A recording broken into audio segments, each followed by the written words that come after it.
Hola, soy Guillermo García Manero del Departamento de Leucemia de la Universidad de Texas MD Anderson Cancer Center y es mi gran oportunidad y honor pues estar presentando en este meeting de la Sociedad Argentina de Hematología. Ojalá pudiese estar en persona con todos mis amigos y compañeros en vuestro país. El task que se me ha pedido hoy es hablar de alternativas terapéuticas para pacientes con mielodisplasia de alto riesgo. Entonces, primero definir estos pacientes. Son pacientes que tienen intermediate 2 o high risk por IPSS o que son intermediate high, very high por IPSSR o por definición pacientes que tienen exceso de blastos. También es importante considerar la edad del paciente.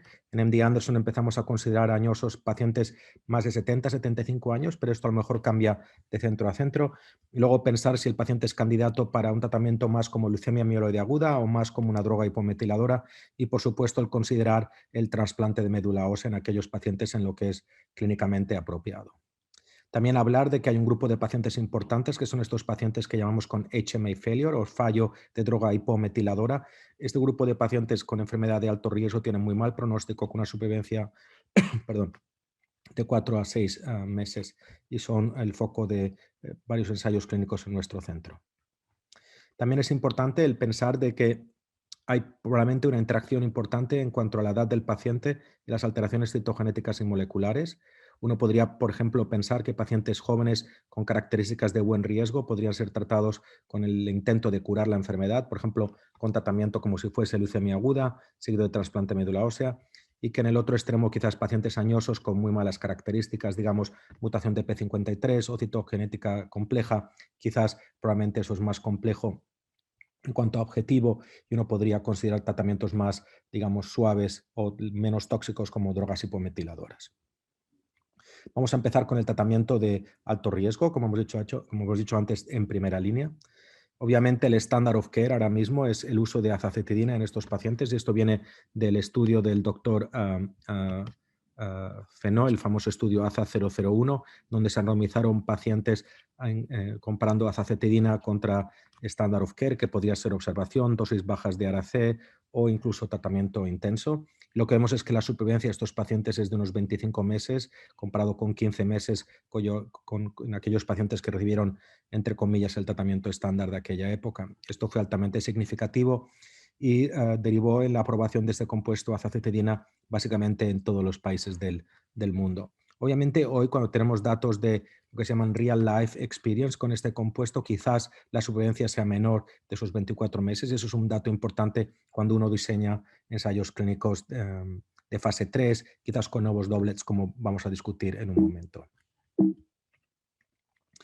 Un dato importante del tratamiento es quizás, y es un sueño que por ahora todavía no hemos conseguido, es el de el identificar predictores de respuesta. Esto es un esfuerzo de mi compañero, el doctor Montalbán Bravo, aquí en MD Anderson, donde, por ejemplo, haciendo un análisis genómico, vio que aquellos pacientes que tenían más de 3 mutaciones tenían una tasa menor de respuesta, por ejemplo, o pacientes con mutación del P53 o ASXL1. Yo pienso que un campo importante que podríamos discutir durante la sesión de preguntas es el desarrollo de estas drogas orales. Un ejemplo es la versión oral de decitabina, que es un compuesto que se llama ACTX727 o Incovi, que fue aprobado el año pasado en los Estados Unidos. Esto es la combinación de decitabina, el mismo compuesto que damos intravenoso, con cedazuridina, que es un inhibidor de cytidine deaminase, lo que permite la absorción del compuesto. La droga fue aprobada por un estudio que se llama el estudio Ascertain de fase 3, que lo hemos diseñado aquí, en donde básicamente lo que hacíamos era comparar el perfil farmacokinético de estos compuestos. Puramente este era el objetivo del estudio fase 3. Los datos están resumidos aquí. Vemos que los resultados indican que el PK curve, o sea, la exposición de estos pacientes tratados con la versión oral de decitabina, cedazuridina, comparado con aquellos pacientes tratados con decitabina intravenosa, era básicamente idéntico, cerca del 99%. En el último meeting del ASH, el doctor Sabona, que era un participante en este estudio, presentó los datos clínicos con una respuesta completa cerca del 22%, y luego, como vemos en esta diapositiva, unos datos de supervivencia importante con una media de unos 24 meses. Esto yo pienso que Por supuesto, no sugiera que esto sea mejor que decitabina intravenosa, pero yo pienso que sería difícil pensar que sería un compuesto inferior en cuanto a la actividad clínica de este compuesto. Y en nuestra práctica empezamos allá a utilizar estos derivados orales que facilitan el tratamiento de nuestros pacientes pues, de una manera muy significativa, sobre todo ahora mismo en los tiempos del COVID. Moviéndonos, yo pienso que el progreso en esta enfermedad en alto riesgo va a ir por el entendimiento y la aplicación del conocimiento molecular en nuestros pacientes. Es el famoso artículo de la doctora Papa Manuel con las alteraciones moleculares en esta enfermedad, y el tema es cómo utilizamos este tipo de información pues, para pensar en el pronóstico y quizás el tratamiento de nuestros pacientes. Entonces voy a dar una serie de ejemplos. El primero es el grupo de pacientes con mielodisplasia de alto riesgo con una mutación de NPM1. Esto es un grupo raro de pacientes, 1 o 2% de los pacientes, pero vemos aquí en rojo que aquellos pacientes que fueron tratados con dosis altas de ARAC seguido de un trasplante de médula ósea tienen una curación casi del 100%, en contra de aquellos pacientes que eran tratados con una droga hipometiladora. Obviamente uno podría decir que quizás estos pacientes deberían ser considerados como si tuviesen leucemia mieloide aguda. Ahora voy a empezar a hablar de una serie de doublets importantes, pero quiero dar un poco de caution en cuanto a cómo interpretamos y qué es lo que va a pasar con estos resultados. Y lo digo porque hace unas semanas oímos los resultados del estudio Panzer, este es un estudio randomizado muy grande de azacitidina con el NET inhibitor llamado pevonidostat, y obviamente basado en los resultados que habían sido presentados por el doctor Sequeres, que están resumidos aquí en IJA y en ASH muchas veces, vimos una tasa de respuesta altísima. Sin embargo, cuando esta combinación se fue comparada con azacitidina en un estudio de fase 3 tan grande como el Panzer, pues perdió el significado clínico. Entonces yo pienso que es fundamental el concluir estos estudios antes de pensar qué es lo que va a ocurrir en el futuro. Pero vamos a hablar de las combinaciones que yo pienso que van a ser importantes. La primera, obviamente, es la combinación con inhibidor de BCL2 venetoclax. Esto es la presentación del estudio de fase 1 en IJA esta primavera pasada. El estudio de fase 1 en donde combinábamos azacitidina con venetoclax.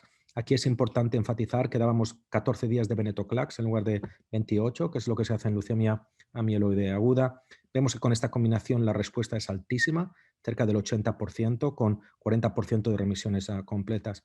Vemos que el tiempo a la respuesta es realmente corto, por lo menos con los primeros ciclos. Hay un poco de preocupación en cuanto a la mielosupresión que este compuesto nos puede dar, pero obviamente yo pienso que a las dosis adecuadas esto en principio no debería ser un problema, y vemos una tasa de respuestas en cuanto a transfusiones muy importante, como ven en la diapositiva, de casi del 50%. Un tema importante es también el saber el grupo molecular que puede estar asociado o no con mejor o mayor respuesta a este compuesto. Como vimos en leucemia mieloide aguda, aquellos pacientes con mutación de P53 quizás tienen una tasa de respuesta menor de lo que uno esperaría. En cuanto a la supervivencia con esta combinación, vemos que es casi ahora mismo la supervivencia, me refiero, es cerca de 28 meses, que es por lo menos aparentemente por encima de lo que uno esperaría con acetilidina como agente único, que es, como he dicho antes, probablemente 24 meses, quizás menos. O sea, estos son números importantes en cuanto a supervivencia con 28 meses. Luego, si extrapolamos, por ejemplo, los datos de la doctora Dinardo del estudio VIALE-A, incorporando venetoclax a azacitidina en leucemia mieloide aguda, vemos, por ejemplo, que hay grupos específicos de esta enfermedad, como aquellos con una mutación del IDH2, que tienen una respuesta muy importante. Esto es significativo porque también en nuestro grupo hemos estudiado el uso y la combinación del inhibidor de IDH2 enasidenib o AG221 para pacientes con mielodisplasia con una mutación de IDH2. Esto fue presentado en IJA por la doctora Benagupal. Este estudio tenía dos brazos, un brazo de primera línea y un brazo para aquellos pacientes en recaída. Los resultados yo pienso que son también muy importantes en cuanto a la respuesta, 84% en primera línea, 43% en aquellos pacientes con HMA failure, que es significativo. Pero yo creo que lo importante es ver la supervivencia de estos pacientes. En primera línea, combinando azacitidina con enasidenib, la supervivencia es, como ven aquí, pues el 75% al año, con una media de supervivencia de más de 32 meses. Cuando miramos resultados en pacientes en segunda línea o en fallo hipometilador, yo pienso que estos datos son todavía incluso más importantes porque la supervivencia es de unos 22 meses en contra de los 4 o 6 meses que esperaría uno en un grupo de pacientes con fallo hipermetilador de alto riesgo. Entonces, esto sugiere que quizás añadir un inhibidor de BCL2 o potencialmente una droga diana, en este caso el inhibidor de IDH2 en acidinib, en ese contexto sería muy importante y beneficioso para nuestros pacientes. Hay otras opciones de approaches en cuanto a terapia dirigida, por ejemplo, mutaciones de IDH1 que son menos frecuentes que IDH2, como el 5%. Hay un grupo de pacientes que adquieren una mutación en FL3 en un 15% de los casos. Hemos hablado de BFL2, quizás CD47, que vamos a hablar ahora en un minuto, y luego un poco más tarde el grupo particularmente difícil con mutación de P53. En este contexto, vemos resultados de los outcomes clínicos de estos pacientes en nuestro centro en MD Anderson con mutación de P53. El grupo de la doctora Papa Manuel publicó hace poco una serie mucho más grande que esto, pero básicamente indicando, como todos sabemos, que la mutación está asociada con mal pronóstico, sobre todo si hay una carga alélica importante y en aquellos pacientes con mutaciones bialélicas. Entonces, es un grupo de pacientes difícil. En la comunidad, esto es como un 8% de los pacientes. En MD Anderson los datos sugieren que es cerca del 20 a 30% de nuestros pacientes. Hemos intentado, de alguna manera, atacar esta enfermedad utilizando diferentes protocolos. Un ejemplo, por ejemplo, es el uso de drogas como APR-246 en combinación con azacitidina. Este compuesto es una prodroga que eventualmente se une a la proteína del P53 en sí. Datos del doctor Salman presentados en ASH y en IJA y publicados en el JCO hace unos meses indicaban que esta combinación era muy potente en cuanto a respuestas. Sin embargo, oímos resultados del press release del fase 3, del cual MD Anderson tuvo la participación, que fueron, entre comillas, negativos, aunque no hemos visto tampoco pues, todos los resultados y tenemos la capacidad de analizar en realidad qué es lo que ocurrió con este estudio. Pero otra vez, dando un ejemplo de lo difícil que es hacer ensayos clínicos en este grupo de pacientes. Entonces, la pregunta es si hay un papel para inmunoterapia en pacientes de alto riesgo y quizás para aquellos pacientes con mutación de P53. Entonces voy a hablar de dos ejemplos. Eso es una diapositiva de una charla que di en IJA hace unos años en donde vimos pues, diferentes targets, diferentes maneras de quizás utilizar el sistema inmune para atacar estas enfermedades. El primer ejemplo es el uso de anticuerpos contra TIM3 o sabatolimab. Eso es una presentación en ASH Anija, que ha sido presentada varias veces por este grupo. TIM3 es una molécula que está presente tanto en la célula STEM, como en el leukemia stem cell, como en los T-cells, aunque probablemente también esté expresada en otros compartimentos como los macrófagos. Lo que vemos de esta combinación de azacitidina con sabatolimab o de citabina con sabatolimab, porque este compuesto ha sido estudiado con los dos agentes hipometiladores, es que las respuestas totales son altas, del 58%, que la respuesta completa es un poquito más baja, del 20%, y lo que vemos es que hay una buena tolerabilidad, a pesar de que es una droga inmunológica. No hemos visto el tipo de toxicidad que vimos con inhibidores de CTL4 o PD1. Todavía estamos pendientes de los resultados maduros en cuanto a la supervivencia de estos pacientes tratados en estos estudios. Otra cosa importante de esta combinación en particular es que vemos que hay respuestas en este grupo de pacientes con mutación del P53 o con cariotipos complejos. Un poco pues en las líneas que empecé a introducir este tema, de quizás este es el grupo de pacientes que se podría beneficiar de este tipo de intervención. El otro compuesto de interés o el otro target de interés es CD47. Esto está siendo bloqueado por anticuerpos monoclonales, por ejemplo, como magrolimab. Es el mismo concepto que el immune checkpoint inhibitors, pero en esta vez, en lugar de hacer target con el T-cell, estas moléculas están presentes en la interacción entre los macrófagos y la célula leucémica. Entonces, el doctor Salman, también del Moffitt, lideró los estudios de azacitidina con magrolimab. Esto ha sido presentado en ASH hace un par de años. Los datos iniciales eran muy esperanzadores, con unas respuestas de cerca del 90%, remisión completa del 50%. Y otra vez aparece que pacientes con mutación de P53 responden igual que otros pacientes con ese tipo de combinación, lo cual resulta muy atractivo cuando utilizamos este tipo de compuestos. Esta droga está bien tolerada, aunque tiene un efecto secundario interesante, que es la inducción temprana de anemia hemolítica, algo que hoy por hoy sabemos controlar con un esquema de priming de la dosis de la medicina y sobre todo hipertransfundir estos pacientes antes de recibir las primeras dosis.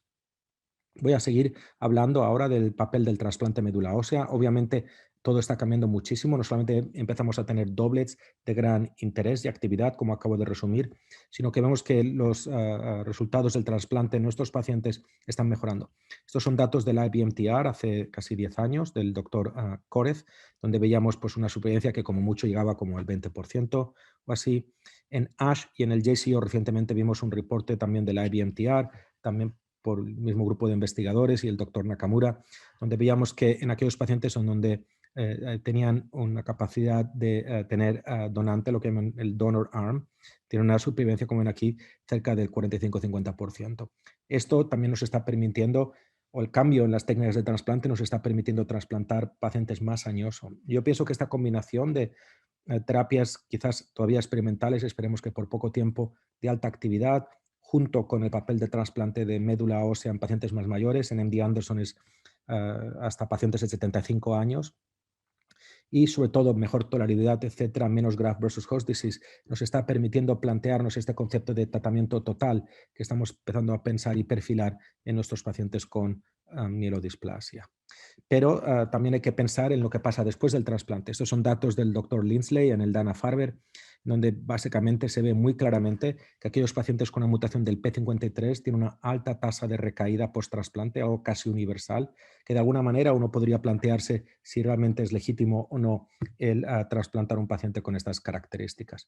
La pregunta es, ahora que estamos en este momento de terapias muy activas, incluso para pacientes con P53, ¿qué es lo que podríamos hacer después del trasplante para evitar la recaída? Obviamente, lo que estamos haciendo en nuestro centro es utilizar terapia post-trasplante de mantenimiento, generalmente con drogas hipometiladoras.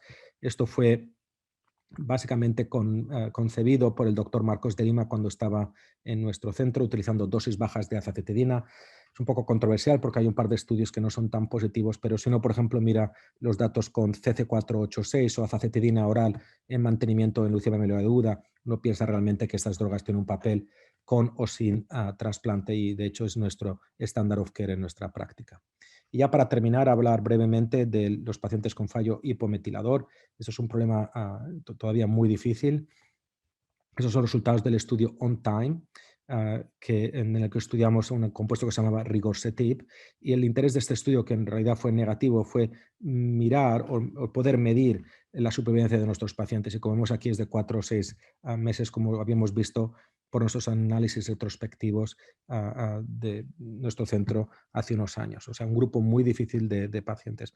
¿Cómo podemos quizás atacar esta enfermedad en este contexto en particular? Obviamente yendo otra vez al análisis de mutaciones. Yo pienso que esto es muy importante enfatizarlo. Hay datos, por ejemplo, intentando utilizar venetoclax en este grupo de pacientes. Esto fue presentado por el doctor Zidane hace un par de años. No vemos realmente que hay una gran respuesta añadiendo venetoclax en combinación o como agente único en este grupo de pacientes. Ya hemos hablado antes del tipo de alteración molecular, por visto, como he dicho antes, pues seguir si hay mutación de IDH2, 1, sobre todo FL3, etcétera, que quizás nos pudiese dar un ángulo terapéutico para nuestros pacientes. Luego dar quizás lo que en España llamamos un truco, que consiste quizás en identificar un grupo de pacientes en recaída que son diploides. Esto lo empezamos a ver en un estudio que hizo el doctor Jabbour en nuestro centro utilizando clofarabina, pero hemos visto los mismos datos con cladribina y otro tipo de combinaciones similares a dosis bajas que llamamos nucleoside analogs en combinación con citarabina y que ahora mismo estamos explorando con venetoclax. Pero el punto de esta presentación es que veíamos que aquellos pacientes que no tenían citogenética compleja tienen una capacidad de respuesta mucho más alta que aquellos pacientes que eran complejos y que aquellos pacientes obviamente que respondían tenían una supervivencia, como ven aquí en azul, muchísimo más alta de 22 meses. Entonces, esto nos permite identificar un grupo de pacientes, que es como un tercio de nuestros pacientes, que en el momento de recaída todavía son diploides y que se pueden beneficiar de ese tipo de pseudoterapia intensa, que realmente no es tan fuerte como lo que hacemos en leucemia mieloide aguda, pero parecida. Y un ejemplo que estamos ahora, por ejemplo, siguiendo es el uso de CPX45 en un estudio de fase 1 utilizando dosis bajas para ver si podemos, de alguna manera, pues tener el mismo tipo de respuesta o mejores de lo que hemos visto antes con cladribina o con clofarabina. Y con esto, para concluir, pienso que en primera línea es importante, fundamental, el papel de la anotación genómica. Hemos discutido muchos doublets, como nos referimos a estas combinaciones, con venetoclax, con los anticuerpos contra CD47 como magrolimab. En ASH vamos a ver datos con otro anticuerpo que se llama LX148 y hay otros, y luego contra TIM3 con sabatolimab. En pacientes con fallo medular necesitamos muchos más estudios. También tiene un papel muy importante la notación genómica, como un truco quizás que podría ayudarte en un grupo de pacientes, pues ver si las alteraciones citogenéticas son todavía diploides. Y luego un tema muy importante que cual se podría colaborar es en este concepto de integrar el trasplante de médula, o sea, en este concepto de terapia total que a mí me gustaría pues algún día ver en nuestros pacientes de manera generalizada. Y con esto, pues daros un abrazo muy fuerte y las gracias por esta oportunidad.